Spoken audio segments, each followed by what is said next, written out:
Welcome back. In today's quick guide, I'll show how to turn on pause music while recording on Telegram. This is a really useful feature, especially if you listen to music while chatting and don't want background audio interfering with your voice recordings. Let's get straight into it. First, open the Telegram app on your device. Make sure you're on the main screen where you can see your chats.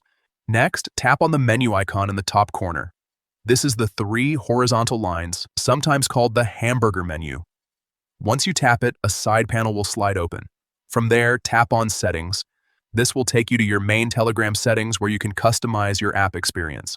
Now, look for Chat Settings and tap on it. This section controls how your chats behave, including media, animations, and recording options. Once you're inside Chat Settings, scroll down until you find the option called Pause Music while recording. When you see it, simply toggle it on. That's it. From now on, whenever you start recording a voice message or video message on Telegram, your music will automatically pause. This helps ensure your recordings are clear and free from background distractions. And once you're done, your music will resume. It's a small setting, but it makes a big difference, especially if you use voice messages often. If you found this helpful, make sure to check out more Telegram tips and tricks to get the most out of the app.